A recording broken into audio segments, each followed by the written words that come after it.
Sa kabila ng kaliwat ka ng polusyon, naging mainit na usapin ang pagkaubos ng mga puno, hindi lang sa ibang lugar, kundi dito rin sa Maynila. Kaya hindi nakakapagtaka bakit tumaas ang air pollution dito sa Kamaynilaan dahil sa pagkaubos ng punong sasala sa dumi na binubuga ng mga sasakyan. Pero alam mo ba na may tinatawag na Last Lang of Manila? Halika at tuklasin natin ang kasaysayan ng Arroceros Park. Noong panahon ng pamumuno ng Espanya, ang Arroceros Park ay isang commercial center kilala bilang Parian de Arroceros. Nagsisilbi itong palengke ng Maynila hanggang sa nasunog ito at nailipat sa Plaza Loton na ngayon ay Liwasang Bonifacio. Ang salitang arrocero ay nangangahulugan na rice farmers dahil ang lugar daw na ito ay bagsakan ng bigas noon na siyang inaangkat at binebenta sa mga consumer at retailers. Noong panahon ng Philippine Revolution and First Philippine Republic na kontrol ng mga revolusyonaryo ang lugar na Arroceros. Dahilan nito, mapalibutan nila ang Intramuros. Noong panahon naman ng pananakop ng Amerikano, naging garrison nila ito at opisina ng Surgeon General sa Estado Mayor. Matapos ang ikalawang digmaang pandaigdig at araw ng kalayaan ng Pilipinas, ang Arroceros ay naging headquarters ng Department of Education.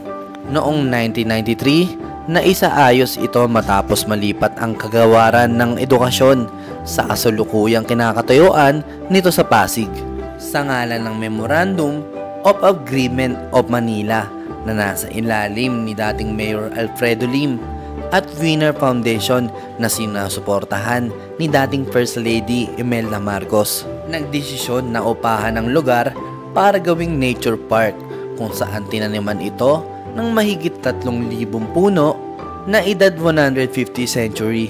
Naisara ang nasabing park noong 2003 dahil sa isang kontrobersiya at muling nagbukas sa publiko noong 2007. Marami pa itong kinaharap bukod sa nag-expire na ang Memorandum of Agreement nito noong 2008. Noong 2017 naman ay inuutos na bakantihin ang lugar na ito dahil sa planong pagtatayo ng isang gymnasium sa pamumuno naman ni dating Mayor Joseph Estrada.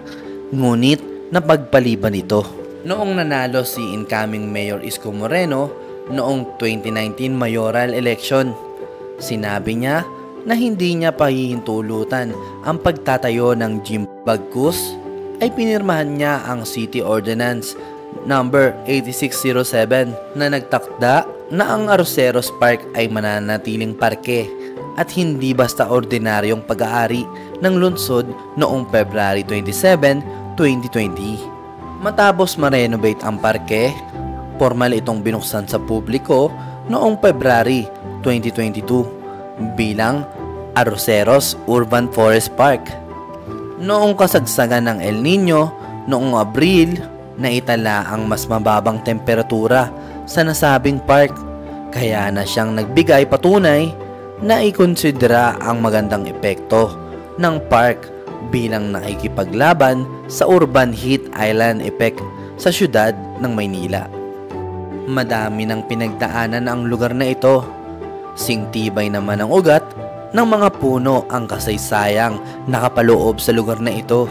Kaya kapag ikaw ay naghahanap ng panandaliang kapayapaan ng utak, subukan mong bisitahin at sumagap ng sariwang hangin sa Last Lang of Manila, ang Arroceros.